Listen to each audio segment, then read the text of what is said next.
Assalamualaikum warahmatullahi wabarakatuh. Saya di sini sebagai mahasiswa Universitas Bandar Lampung ingin mewawancarai tentang etika dan tanggung jawab profesi hukum. Saya di sini sebagai mahasiswa hukum Universitas Bandar Lampung. Nama saya adalah Piko Pratama Mahmud dengan NPM 23211155 dan kemudian ada teman saya. Nama saya Ignatius Evan Santo dengan NPM 232111019. Nama saya Fabio Prasetyo Kenali dengan NPM 23211099. Nama saya Reni Hasil Lestari Purwasi dengan NPM 23211010. Nama saya Hazima Alfia Hulwa, NPM 23211551. Dan saya Desi Novita dengan NPM 23211016. Dan saya di sini mewawancarai dengan Bapak, tolong perkenalkan dirinya.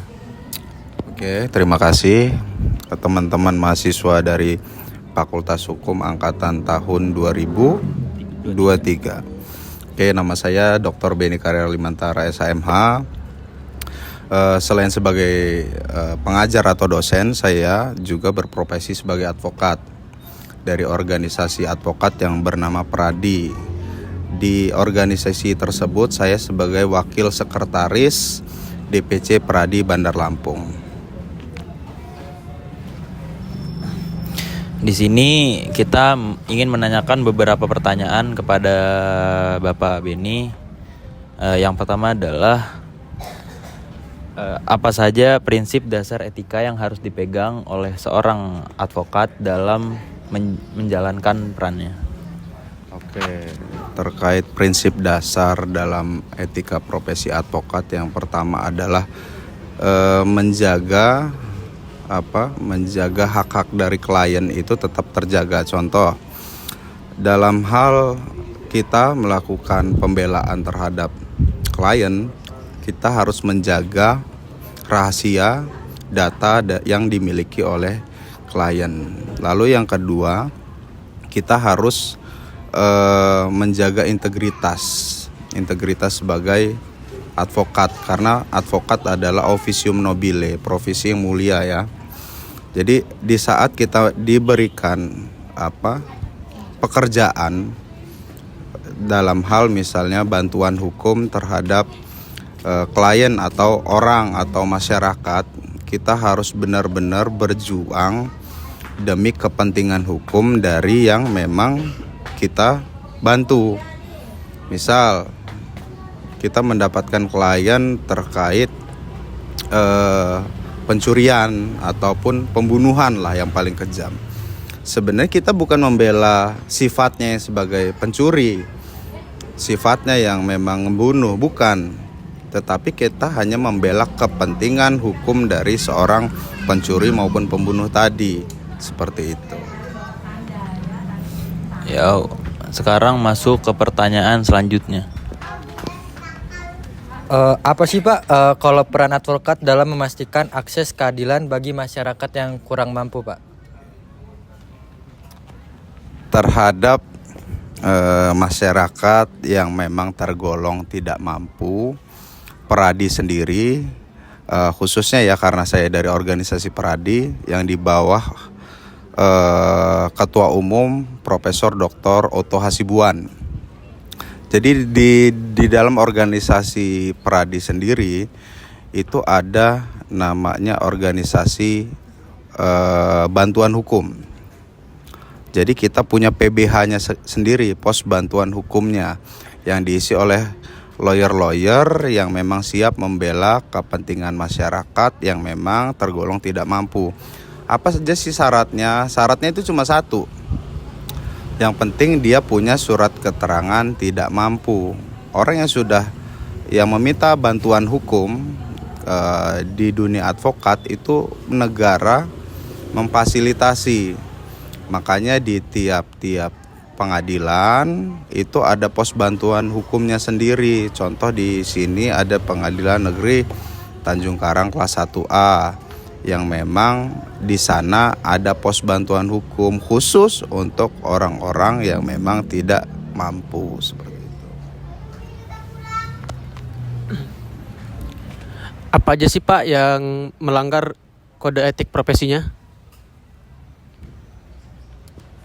Jadi kalau berbicara kode etik, pelanggaran kode etik ya. Jadi seorang advokat jika membela klien, anggap aja kita sebagai penasehat hukum dalam perkara pencurian tadi. Kita sebagai penasehat hukum dari terlapor yang diduga melakukan pencurian. Kita tidak boleh misalnya dalam perjalanannya nanti kita pindah ke jadi penasihat hukum korbannya gitu dalam satu perkara. Jadi kita main di dua kaki kan akhirnya, itu yang nggak boleh, dan itu salah satu pelanggaran dalam hal kode etik. Lalu ketika kita menangani suatu perkara itu kan kita diberikan tugas dan fungsi sesuai dengan surat kuasa. Jadi surat kuasa itu kita ngapain sih? Misalnya disuruh daftar gugatan, kita disuruh buat gugatan, itu harus kita kerjakan. Jadi seorang advokat yang sudah menandatangani kuasa dan sudah ada kontrak kerjasama antara tadi pemberi dan penerima kuasa, kita harus kerjakan. Jadi setiap advokat yang tidak mengerjakan apa yang ada di dalam surat kuasa dan kontrak kerjasamanya tadi, itu bisa saja melanggar kode etik dan bisa dilaporkan. Kode etik ada dewannya. Jadi ada namanya di Peradi itu komisi pengawas. Jadi terhadap masyarakat yang memang melakukan merasa dicurangi oleh seorang advokat, misal dia sudah bayar advokat itu, tapi advokat itu nggak ngerjain apa-apa gitu kan, nggak ngejalani apa yang ada di dalam kerjasamanya, itu kita bisa laporin ke komisi pengawas. Nah dari komisi pengawas nanti akan panggil advokat-advokat yang bermasalah, lalu kalau memang dia terbukti melanggar, bisa saja nanti kartu advokatnya dicabut dan mereka tidak bisa lagi beracara akhirnya, baik itu di kepolisian maupun sampai dengan persidangan, mereka tidak bisa lagi kalau kartu advokatnya dicabut. Apa tanggung jawab advokat dalam menghadapi praktik hukum yang tidak etis atau korup? Contohnya apa praktek tidak etis ini? Saya mau tanya lagi, karena pertanyaannya kurang spesifik. Coba mungkin kamu bisa tambahkan yang tidak etis ini seperti apa? Mungkin dari yang tadi pertanyaannya, tidak etis itu seperti yang case masalahnya itu yang bermasalah gitu Pak, tidak dengan sesuai keterangan gitu. Itu bagaimana Pak? Oke, mungkin saya coba menjawab. Mungkin ada beberapa lawyer ya yang memang setelah mendapatkan perkara dan sudah mendapatkan uang jasa lah ya, dia tidak mengerjakan perkaranya. Mungkin itu pertanyaan dari teman-teman mahasiswa. Jadi terhadap beberapa teman-teman advokat yang memang sudah melakukan kontrak kerjasama tetapi tidak menjalankan profesinya, hanya ngambil duitnya aja lah, tapi pekerjaannya nggak dijalankan, itu bisa dikenakan penipuan. Jadi misalnya kalau ada pengacara yang hanya ngambil duitnya aja tapi perkaranya nggak dikerjakan, masyarakat bisa melaporkan advokat-advokat tersebut di kepolisian.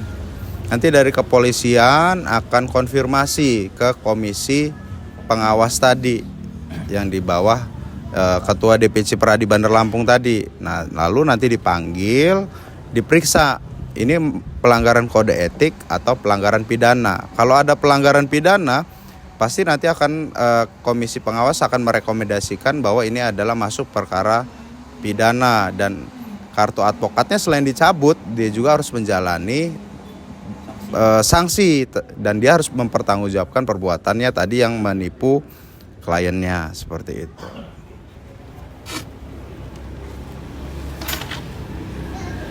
Baik Pak, saya ingin bertanya bagaimana advokat seharusnya bersikap ketika dihadapkan pada situasi di mana mereka mengetahui bahwa klien mereka berniat melakukan tindakan ilegal. Tindakan ilegal ini mungkin seperti ini ya. Misal ada klien yang memang meminta seorang advokat atau penasihat hukumnya itu untuk menyuap hakim mungkin ya, seperti itu ya. Itu kan salah satu perbuatan ilegal ya.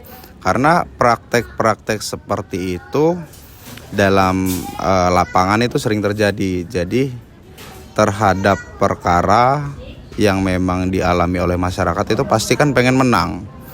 Menangnya itu dengan menghalalkan segala cara. Nah, terhadap hal-hal yang seperti itu, kalau seorang lawyer atau advokat tadi mempunyai integritas, dia tidak perlu mengikuti apa kata kliennya. Jadi seorang advokat pun harus tegas.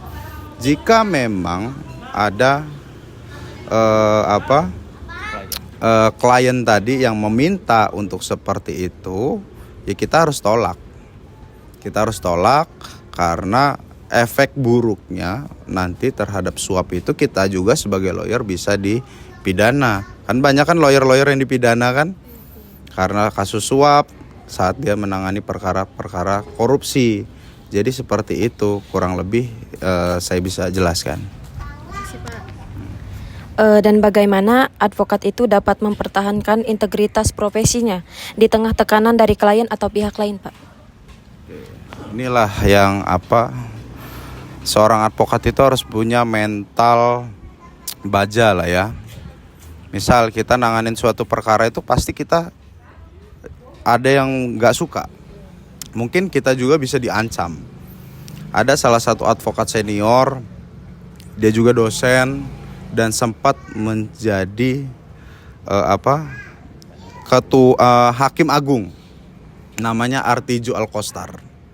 Nah, Bapak Artijo Alkostar itu dalam hal perkara korupsi integritasnya sangat luar biasa. Dalam hal penanganan kasus-kasus yang berhubungan dengan korupsi dia luar biasa saat menjadi hakim agung. Terbukti bahwa orang yang melakukan melakukan upaya hukum terhadap tindak pidana korupsi, misalnya ke Mahkamah Agung gitu kan, kasasi ke Mahkamah Agung, rata-rata pasti kasasinya itu ditolak. Nah, itu dari segi hakim agungnya ya. Dari segi advokatnya dia juga sering, karena dulu dia beracara saat zamannya sebelum Orde Baru, zamannya Pak Harto. Dia biasa diancam dibunuh, keluarganya diancam untuk dibunuh, itu sering. Makanya seorang advokat dikala dia mengambil perkara-perkara tertentu yang memang jadi perhatian publik dan memang yang ditanganinya itu berhubungan dengan orang-orang besar gitu kan, pasti berpotensi untuk dapat ancaman atau teror. Mungkin itu. Oke Pak, sekian pertanyaan dari kita, hanya itu saja. Terima kasih atas jawabannya. Sekian dari saya dan kawan-kawan, terima kasih. Wassalamualaikum warahmatullahi wabarakatuh.